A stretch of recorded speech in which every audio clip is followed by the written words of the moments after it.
ಪ್ರಸ್ತುತ ರಾಜಕೀಯ ಸನ್ನಿವೇಶದ ಬಗ್ಗೆ ವಿಶ್ಲೇಷಣೆ ಮಾಡೋದಕ್ಕೆ ನಮ್ಮ ಜೊತೆ ನಮ್ಮ ಪ್ರತಿನಿಧಿ ಜಯಪ್ರಕಾಶ್ ಶೆಟ್ಟಿ ನೇರ ಸಂಪರ್ಕದಲ್ಲಿದ್ದಾರೆ. ಜಯಪ್ರಕಾಶ್, ಒಂದು ಕಡೆ ಜಗದೀಶ್ ಶೆಟ್ಟರ್ ಪರ ಲಾಬಿ ತೀವ್ರಗೊಳ್ತಾ ಇದೆ ಅಂತಕ್ಕಂಥ ಸುದ್ದಿ ಆದರೆ, ಮತ್ತೊಂದು ಕಡೆ ಇವತ್ತು ಏನು ಮುಖ್ಯಮಂತ್ರಿ ಯಡಿಯೂರಪ್ಪನವರು ಭೇಟಿ ಮಾಡೋದಕ್ಕೆ ಹೋಗಿದ್ರು ಸಿದ್ಧಗಂಗಾ ಶ್ರೀಗಳನ್ನ, ಅವರೇ ಒಂದು ಪ್ರಶ್ನೆಯನ್ನು ಹಾಕಿದ್ದಾರೆ. ಲಿಂಗಾಯತ ಸಮುದಾಯದವರೇ ಒಂದು ವೇಳೆ ಮುಖ್ಯಮಂತ್ರಿ ಆಗೋದಾದರೆ ಅದಕ್ಕೆ ನೀವು ಯಾಕೆ ಅಡ್ಡಿಪಡಿಸ್ತಾ ಇದ್ದಾರೆ ಅಂತ ಅಂದ್ಬಿಟ್ಟು. ಸೊ ಈ ಒಂದು ಹೇಳಿಕೆ ರಾಜ್ಯ ಬಿಜೆಪಿ ವಲಯದಲ್ಲಿ ಯಾವ ರೀತಿ ಬದಲಾವಣೆಯನ್ನು ತರೋದಕ್ಕೆ ಸಾಧ್ಯ ಆಗುತ್ತೆ? ಒಂದು ಕಂಪ್ಲೀಟ್ ಆಗಿ ಈಗ ಯಾವ ರೀತಿ ಒಂದು ಇದೆ ಅಂದ್ರೆ, ಈಶ್ವರಪ್ಪ ಅವರ ಬಣ, ಇನ್ನೊಂದು ಕಡೆ ಈಶ್ವರಪ್ಪ ಅವರ ಬಣ ಅಂತ ಏನು ಹೇಳಲಾಗ್ತಾ ಇತ್ತು. ಆ ಈಶ್ವರಪ್ಪ ಅವರ ಬಣದಲ್ಲಿ ಕೂಡ ಕೆಲವು ಆಕಾಂಕ್ಷಿಗಳಿದ್ರು, ಮುಖ್ಯಮಂತ್ರಿ ಆಕಾಂಕ್ಷಿಗಳಿದ್ರು. ಅದು ಈಶ್ವರಪ್ಪನವರು ಇರ್ಬೋದು, ಅಥವಾ ಜಗದೀಶ್ ಶೆಟ್ಟರ್ ಅವರು ಇರ್ಬೋದು, ಅಥವಾ ಅನಂತ್ ಕುಮಾರ್ ಅವರು ಇರ್ಬೋದು. ಆದರೆ ಈಗ ಆ ಈಶ್ವರಪ್ಪ ಬಣ ಒಂದು ನಿರ್ಧಾರಕ್ಕೆ ಬಂದಿದೆ. ನಾವು ಅಶೋಕ್ ಅವರ ಮಾತನ್ನು ಕೇಳುವಾಗ ಅದನ್ನು ಗಮನಿಸಬಹುದು. ಏನಂತಂದ್ರೆ, ನಮ್ಮಲ್ಲಿ ಕೂಡ ರೇಸ್ಗಳಿತ್ತು, ಆದರೆ ಅನಂತ್ ಕುಮಾರ್ ಅವರು ಕೂಡ ಈಗ ಎಂಟ್ರಿ ಕೊಟ್ಟಿದ್ದಾರೆ. ಹಾಗಾಗಿ ಕೇವಲ ಓರ್ವ ವ್ಯಕ್ತಿಯನ್ನು ಮಾತ್ರ ಮುಖ್ಯಮಂತ್ರಿ ಅಭ್ಯರ್ಥಿಯನ್ನಾಗಿ ನಾವು ಮುಂದೆ ಹಾಕ್ತಾ ಇದ್ದೀವಿ ಅನ್ನುವಂಥದ್ದು. ಹಾಗಾಗಿ ಜಗದೀಶ್ ಶೆಟ್ಟರ್ ಒಬ್ಬರೇ ಆ ಬಣದಿಂದ ಈಗ ಮುಖ್ಯಮಂತ್ರಿ ಅಭ್ಯರ್ಥಿ ಅನ್ನುವಂಥದ್ದನ್ನು ಅವರು ನಿರ್ಧಾರ ಮಾಡಿ ಆಗಿದೆ.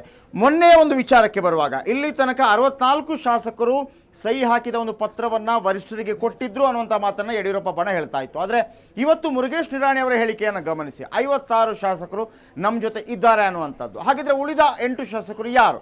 ಮಿಸ್ ಆಗಿರುವಂಥ 8 ಶಾಸಕರು ಯಾರು? ದ ಪಾಯಿಂಟ್ ಈಸ್, ಇಲ್ಲಿ ತನಕ ಜನಾರ್ದನ್ ರೆಡ್ಡಿ ಅವರು ತಮ್ಮ ಜೊತೆ ಒಂದು 8 ಶಾಸಕರು ಇಟ್ಕೊಂಡಿದ್ರು. ಅವರು ಮುಖ್ಯಮಂತ್ರಿ ಯಡಿಯೂರಪ್ಪನ ಪರವಾಗಿ ಇದ್ರು. ಆದರೆ ಈಗ 56 ಶಾಸಕರು ಅಂತ ಹೇಳುವಾಗ ನೀವು ಮೊನ್ನೆ ಗಮನಿಸಬಹುದು, ಅಶೋಕ ಹೋಟೆಲ್ಗೆ ಹೋಗುವಾಗ ಮುಖ್ಯಮಂತ್ರಿ ಪರ ಇದ್ದಂತಹ ಎಲ್ಲ ಶಾಸಕರು ಬಂದ ನಂತರ, ಅನಂತಕುಮಾರ್ ಅವರು ಬಂದ ನಂತರ, ಅಶೋಕ್ ಅವರು ಬಂದ ನಂತರನೇ ಜನಾರ್ದನ್ ರೆಡ್ಡಿಯ ಒಂದು ಟೀಮ್ ಅಲ್ಲಿಗೆ ಎಂಟ್ರಿ ಕೊಟ್ಟಿದ್ದು. ಸೊ ಹಾಗಾಗಿ ಒಂದು ಕಡೆ ಈ ಜನಾರ್ದನ್ ರೆಡ್ಡಿ ಅವರ ಜೊತೆ ಇರುವಂಥ 8 ಶಾಸಕರ ಟೀಮ್ ಜಗದೀಶ್ ಶೆಟ್ಟರ್ ಅವರ ಜೊತೆಗಿದೆ ಅಂತ ಹೇಳಲಾಗ್ತಾ ಇದೆ. ಹಾಗೆಯೇ ಬಾಲಚಂದ್ರ ಜಾರಕಿಹೊಳಿ ಅವರ ಜೊತೆ ಇರುವಂತಹ 10 ಜನರ ಟೀಮ್, ಅದು ಕೂಡ ಜಗದೀಶ್ ಶೆಟ್ಟರ್ ಅವರ ಜೊತೆಗಿದೆ ಅಂತ ಹೇಳಲಾಗ್ತಾ ಇದೆ. ಹಾಗಾಗಿ 56 ಶಾಸಕರು CM ಯಡಿಯೂರಪ್ಪ ಅವರ ಪರ ಇದ್ದಾರೆ. ಉಳಿದ 63 ಶಾಸಕರು, 119 ಶಾಸಕರ ಪೈಕಿ ಉಳಿದ 63 ಶಾಸಕರನ್ನು ಕ್ರೋಢೀಕರಿಸುವುದಕ್ಕೆ ಈಗ ಜಗದೀಶ್ ಶೆಟ್ಟರ್ ಬಣ ಯಾವ ರೀತಿ ತಯಾರಿ ನಡೆಸ್ತಾ ಇದೆ, ಅವರ ಬಳಿ 63 ಶಾಸಕರು ಇದ್ದಾರೆ ಅನ್ನುವಂಥದ್ದು. ಒಂದು ವೇಳೆ ಈ ರೀತಿ ಕಂಡು ಬಂದರೆ ಖಂಡಿತವಾಗಲೂ ಯಡಿಯೂರಪ್ಪ ಒಂದು ಹೇಳ್ತಾ ಇದ್ರು, ನಾನು ಹೇಳಿದವರೇ ಮುಖ್ಯಮಂತ್ರಿ ಆಗಬೇಕು ಅನ್ನೋಂಥದ್ದು. ಆದರೆ ಜಗದೀಶ್ ಶೆಟ್ಟರ್ ಬಣದಿಂದ ಪ್ರಬಲವಾದಂತಹ ವಿರೋಧವಿತ್ತು. ಅದಕ್ಕೆ ಬರಬೇಕು, ವರಿಷ್ಠರು ಬಂದು ಅಭಿಪ್ರಾಯ ಸಂಗ್ರಹಿಸಬೇಕು, ಬೇಕಿದ್ರೆ ರಹಸ್ಯ ಮತದಾನವಾಗಲಿ, ಆಗ ಗೊತ್ತಾಗುತ್ತೆ ಅನ್ನುವಂಥದ್ದು. ಸೊ ಹಾಗಾಗಿ ಎರಡೂ ಬಣಗಳಲ್ಲಿ ಈಗ ಶಾಸಕರ ಸಂಖ್ಯೆಯನ್ನು ಹೆಚ್ಚು ಮಾಡುವಂತಹ ಒಂದು ಕಸರತ್ತು ನಡೀತಾ ಇದೆ. ಹಾಗಾಗಿ ಜಗದೀಶ್ ಶೆಟ್ಟರ್ ಪರ ಒಂದು ಲಾಬಿ ಜಾಸ್ತಿ ಆಗ್ತಾ ಇದೆ ಅನ್ನುವಂಥದ್ದು. ನಾನು ಯಾಕೆ ಹೇಳ್ತೇನೆ ಅಂತಂದರೆ, ಮೊದಲು ಒಂದು 2-3 ಜನರ ಹೆಸರು ಕೇಳಿ ಬರ್ತಾ ಇದ್ದು ಮುಖ್ಯಮಂತ್ರಿ ಹುದ್ದೆಗೆ. ಆದರೆ ಅಲ್ಲಿಂದ ಈಗ ಒಬ್ಬನೇ ಒಬ್ಬ ವ್ಯಕ್ತಿ, ಅಂದರೆ ಜಗದೀಶ್ ಶೆಟ್ಟರ್ ಮಾತ್ರ ನಮ್ಮ ನಾಯಕ, ನಮ್ಮ ಪಾಳಯದಿಂದ ಅನ್ನುವಂಥ ಮಾತು.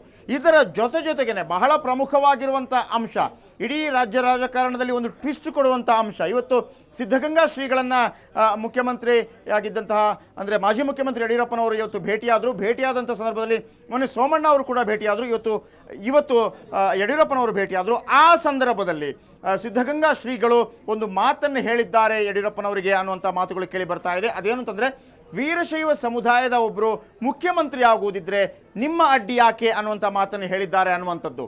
ಮೊನ್ನೆ ಸೋಮಣ್ಣ ಹೋಗಿ ಸಿದ್ಧಗಂಗಾ ಶ್ರೀಗಳನ್ನು ಭೇಟಿಯಾಗುವಾಗಲೂ ಸಹ ಸ್ವಾಮೀಜಿಗಳ ಒಂದು ಬಾಡಿ ಲ್ಯಾಂಗ್ವೇಜನ್ನು ನೀವು ಗಮನಿಸಬಹುದಿತ್ತು. ಬಹಳ ಕೋಪಗೊಂಡಂಗೆ ಅವರು ಕಂಡು ಬರ್ತಾ ಇದ್ರು.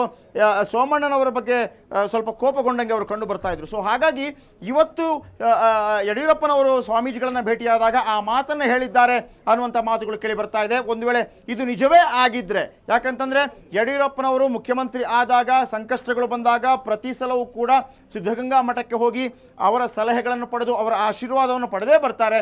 ಪ್ರತಿಯೊಂದು ಸಲಹ ಯಾವುದೇ ಸನ್ನಿವೇಶದಲ್ಲೂ ಸಹ ಅವರು ಆ ಶ್ರೀಗಳ ಮಾತನ್ನು ಆಲಿಸ್ತಾರೆ. ಒಂದು ವೇಳೆ ವೀರಶೈವ ಸಮುದಾಯಕ್ಕೆ ಸೇರಿದಂಥ ಜಗದೀಶ್ ಶೆಟ್ಟರ್ ಅವರು ಮುಖ್ಯಮಂತ್ರಿ ಆಗುವುದಕ್ಕೆ ನಿಮ್ಮ ವಿರೋಧ ಯಾಕೆ ಅನ್ನುವಂಥ ಮಾತನ್ನು ಏನಾದರೂ ಸ್ವಾಮೀಜಿಗಳು ಹೇಳಿದರೆ ಖಂಡಿತವಾಗಲೂ ರಾಜ್ಯ ರಾಜಕಾರಣದಲ್ಲಿ ಒಂದು ಬಹಳ ದೊಡ್ಡ ಟ್ವಿಸ್ಟ್ ಆಗುತ್ತೆ. ಜೊತೆಗೆ ಜಗದೀಶ್ ಶೆಟ್ಟರ್ ಪರ ಲಾಬಿ ಕೂಡ ಜಾಸ್ತಿ ಆಗುತ್ತೆ. ಇದರ ಜೊತೆಗೇನೆ ಇವತ್ತು ಮುರುಗೇಶ್ ನಿರಾಣಿ ಅವರು ಹೇಳಿದಂಥ ಮಾತು, ನಮ್ಮಲ್ಲಿ 56 ಶಾಸಕರಿದ್ದಾರೆ ಅನ್ನುವಂಥದ್ದು. ಹಾಗಿದ್ರೆ ಮೊನ್ನೆ 64 ಶಾಸಕರ ಸಹಿ ಸಂಗ್ರಹ ಮಾಡಿ ಕೊಟ್ಟದ್ದು, ಅಲ್ಲಿಂದ 8 ಶಾಸಕರು ಕಡಿಮೆ ಹೇಗಾದರು? ಹಾಗಿದ್ರೆ ಆ ಜನಾರ್ದನ್ ರೆಡ್ಡಿ ಬಣ, ಮತ್ತೊಂದು ಜಾರಕಿಹೊಳಿ ಬಣ, ಜೊತೆಗೆ ಅನಂತಕುಮಾರ್ ಬೆಂಬಲಿಗರು, ಹಾಗೇನೆ ಈಶ್ವರಪ್ಪ ಬೆಂಬಲಿಗರು, ಅಶೋಕ್ ಬೆಂಬಲಿಗರು, ಜಗದೀಶ್ ಶೆಟ್ಟರ್ ಬೆಂಬಲಿಗರು, ಇದೆಲ್ಲವೂ ಕೂಡ ಒಂದು ಕಡೆ ಕ್ರೋಢೀಕರಣವಾಗ್ತಾ ಇದೆ. ಸೊ ಒಂದು ವೇಳೆ ಇದು ನಡೆದದ್ದೇ ಆದರೆ ಈಗಿನ ಸದ್ಯದ ರಾಜ್ಯ ರಾಜಕಾರಣದಲ್ಲಿ ಕಂಡು ಬರ್ತಾ ಇರುವಂಥದ್ದು ಜಗದೀಶ್ ಶೆಟ್ಟರ್ ಪರ ಲಾಬಿ ಜಾಸ್ತಿ ಆಗ್ತಾ ಇದೆ ಅನ್ನುವಂಥದ್ದು, ಅವರ ಪರ ಶಾಸಕರು ಜಾಸ್ತಿ ಆಗ್ತಾ ಇದ್ದಾರೆ ಅನ್ನುವಂಥದ್ದು. 56 ವೆರಿ ಈಸಿ, 119 ಒಟ್ಟು ಬಿಜೆಪಿಯಲ್ಲಿರುವಂಥ ಶಾಸಕರ ಸಂಖ್ಯೆ, 56 ಶಾಸಕರು ನಮ್ಮ ಜೊತೆ ಇದ್ದಾರೆ ಅನ್ನುವಂಥದ್ದು ಯಡಿಯೂರಪ್ಪ ಬಣ ಹೇಳ್ತಾ ಇದೆ. ಮುರುಗೇಶ್ ನಿರಾಣಿ ಅವರು ಇವತ್ತು ಬೆಳಿಗ್ಗೆ ಹೇಳಿದ್ರು. ಹಾಗಿದ್ರೆ ಉಳಿದ 63 ಶಾಸಕರು ಯಾರ ಜೊತೆ ಇದ್ದಾರೆ? ಒಂದು ಗ್ರೂಪ್ ನೋಡಿ, ಇಲ್ಲಿ ಜಾರಕಿಹೊಳಿ ಅವರ ಜೊತೆ 10 ಶಾಸಕರು, ಜನಾರ್ದನ್ ರೆಡ್ಡಿ ಜೊತೆ ಒಂದು 8 ಶಾಸಕರು, ಉಳಿದ ಎಲ್ಲ ಶಾಸಕರು ಜಗದೀಶ್ ಶೆಟ್ಟರ್ ಅವರ ಜೊತೆಗಿದ್ದಾರೆ ಅನ್ನುವಂಥದ್ದು ಸಚಿವ ಅಶೋಕ್ ಅವರ ಹೇಳಿಕೆ. ಸೊ ಹಾಗಿರುವಾಗ ಒಟ್ಟಾರೆಯಾಗಿ 63 ಶಾಸಕರ ಕ್ರೋಢೀಕರಣವಾದರೆ ಜಗದೀಶ್ ಶೆಟ್ಟರ್ ಪಾಳಯದಲ್ಲಿ ಹೈಕಮಾಂಡ್ ಬಂದು ಒಂದು ವೇಳೆ ಯಾವುದೇ ಒಂದು ಫೋರ್ಸ್ ಮಾಡಿದ್ರು ಸಹ ಜಗದೀಶ್ ಶೆಟ್ಟರ್ ಬಣಕ್ಕೆ ಹೇಳಕ್ಕಾಗತ್ತೆ ಏನಂತಂದ್ರೆ ನಮ್ಮಲ್ಲಿ ಶಾಸಕರ ಸಂಖ್ಯೆ ಜಾಸ್ತಿ ಇದೆ, ನಮ್ಮ ಡಿಮಾಂಡ್ ಏನಿದೆ ಅದನ್ನು ಮಾಡಿ ಅನ್ನುವಂಥದ್ದು. ಈ ರೀತಿ ಆದರೆ ಖಂಡಿತವಾಗ್ಲೂ ಯಡಿಯೂರಪ್ಪನವರು ಏನು ಹೇಳಿದ್ರು, ನಾನು ಹೇಳಿದವರೇ ಮುಖ್ಯಮಂತ್ರಿ ಆಗಬೇಕು ಅನ್ನುವಂಥ ವಿಚಾರ, ಅದರಿಂದ ಹಿಂದೆ ಸರಿಯುವಂಥ ಸಾಧ್ಯತೆಗಳಿದೆ. ಹೈಕಮಾಂಡ್ ಜಗದೀಶ್ ಶೆಟ್ಟರ್ ಮತ್ತೊಂದು ನೂತನ ನಾಯಕನಾಗಿ ಮೂಡಿ ಬರ್ಬೋದು. ಆದರೆ ಯಡಿಯೂರಪ್ಪ ಬಣ ಏನು ಸುಮ್ಮನೆ ಕೂತ್ಕೊಳ್ಳುತ್ತೆ ಅಂತಲ್ಲ, ಅವರು ಕೂಡ ಈಗ ಸ್ಟ್ರಾಟಜಿಗಳನ್ನು ಶುರು ಮಾಡ್ತಾರೆ. ಆದರೆ ಒಂದಂತೂ ನಿಜ, ಸದ್ಯದ ರಾಜ್ಯ ರಾಜಕೀಯದ ಚಿತ್ರಣ ಯಾವ ರೀತಿ ಇದೆ ಅನ್ನೋದನ್ನು ನಾನು ನಿಮ್ಮ ಮುಂದೆ ಹೇಳಿದ್ದೇನೆ ಅರವಿಂದ್. ಒಂದು ವೇಳೆ ಜಯಪ್ರಕಾಶ್ ಸಿದ್ಧಗಂಗಾ ಶ್ರೀಗಳ ಮಾತನ್ನು ಜಗದೀಶ್ ಶೆಟ್ಟರ್ ಬಣ ಅವರು ಪುಷ್ಟೀಕರಿಸಿದ್ದೆ ಆದರೆ ಅವರಿಗೆ ತುಂಬ ಒಂದು ನೈತಿಕ ಬಲ ಬರುತ್ತೆ ಜಗದೀಶ್ ಶೆಟ್ಟರ್ ಬಣಕ್ಕೆ ಅಂತ ಅನ್ಸುತ್ತೆ. ಯಾಕೆಂದರೆ ಒಂದೇ ಕಲ್ಲಲ್ಲಿ 2 ಹಕ್ಕಿ ಹೊಡೆದಂಗೆ, ಒಂದು ಕಡೆ ಜಗದೀಶ್ ಶೆಟ್ಟರ್ ಮುಖ್ಯಮಂತ್ರಿ ಆಗಬೇಕಾಗಿರ್ತಕ್ಕಂಥದ್ದು, ಮತ್ತೊಂದು ಕಡೆ ಲಿಂಗಾಯತ ಸಮುದಾಯದವರೇ ಪ್ರಬಲ ನಾಯಕ ಅಂದರೆ ಯಡಿಯೂರಪ್ಪನವರಿಗೆ ಪರ್ಯಾಯ ನಾಯಕತ್ವವನ್ನು ಹುಟ್ಟುಹಾಕಿ ಯಡಿಯೂರಪ್ಪನವರ ವರ್ಚಸ್ಸನ್ನು ಕಡಿಮೆ ಮಾಡ್ತಕ್ಕಂಥದ್ದು. ಬಹುತೇಕ ಈಶ್ವರಪ್ಪ ಮತ್ತು ಜಗದೀಶ್ ಶೆಟ್ಟರ್ ಬಣ ಸಿದ್ಧಗಂಗಾ ಶ್ರೀಗಳ ಮಾತಿಗೆ ಪುಷ್ಟೀಕರಿಸ್ತಾರೆ ಅಂತ ಅನ್ಸುತ್ತೆ. ನೀವೇನು ಹೇಳ್ತೀರಾ? ಅದು ಖಂಡಿತವಾಗಲೂ ಹೇಳೋಕೆ ಬರೋದಿಲ್ಲ ಒಂದು ವೇಳೆ ಪುಷ್ಟೀಕರಿಸ್ತಾರ ಇಲ್ವಾ ಅನ್ನುವಂಥದ್ದು. ಯಾಕೆಂದರೆ ಅದು ಸ್ವಾಮೀಜಿಗಳ ಒಂದು ವಿಷಯವಾಗಿರೋದ್ರಿಂದ ಯಾರು ಕೂಡ ಅದರ ಬಗ್ಗೆ ಹೆಚ್ಚು ಮಾತಾಡಲಿಕ್ಕೆ ಹೋಗಲಿಕ್ಕಿಲ್ಲ ಅನಿಸುತ್ತೆ. ಆದರೆ ಯಡಿಯೂರಪ್ಪನವರು ಶಿರಸಾವಹಿಸಿ ಸಿದ್ಧಗಂಗಾ ಶ್ರೀಗಳ ಪ್ರತಿಯೊಂದು ಮಾತನ್ನು ಕೂಡ ಆಲಿಸ್ತಾರೆ ಅನ್ನೋದು ನಿಜ. ಒಂದು ವೇಳೆ ಸಿದ್ಧಗಂಗಾ ಶ್ರೀಗಳು ಖಂಡಿತವಾಗಲೂ ಒಂದು ವೀರಶೈವ ಸಮುದಾಯದ ಒಬ್ಬರು ನಾಯಕರಾಗ್ತಾರೆ ಅಂತ ಹೇಳುವಾಗ ಅದಕ್ಕೆ ನಿಮ್ಮ ವಿರೋಧ ಯಾಕೆ ಅಂತ ಒಂದು ವೇಳೆ ಯಡಿಯೂರಪ್ಪನವರನ್ನು ಕೇಳಿದರೆ ಖಂಡಿತವಾಗಲೂ ಅದು ಒಂದು ರಾಜಕೀಯದಲ್ಲಿ ಬಹಳ ದೊಡ್ಡ ಟ್ವಿಸ್ಟ್ ಆಗುತ್ತೆ.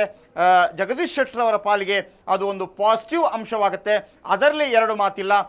ಹಾಗಾಗಿ ಅದನ್ನು ಪುಷ್ಟೀಕರಿಸುವ ಜಗದೀಶ್ ಶೆಟ್ಟರ್ ಬಣ ಅದನ್ನು ಪುಷ್ಟೀಕರಿಸುತ್ತೋ ಇಲ್ವಾ ಅನ್ನೋದು ಸದ್ಯಕ್ಕೆ ಗೊತ್ತಾಗ್ತಾ ಇಲ್ಲ. ಆದರೆ ಒಂದಂತೂ ನಿಜ, ಯಡಿಯೂರಪ್ಪನವರು ಯಾವತ್ತೂ ಕೂಡ ಸಿದ್ಧಗಂಗಾ ಶ್ರೀಗಳ ಮಾತಿಗೆ ವಿರುದ್ಧವಾಗಿ ನಡೆದುಕೊಂಡದ್ದು ಇಲ್ಲಿ ತನಕ ಇಲ್ಲ ಅರವಿಂದ್.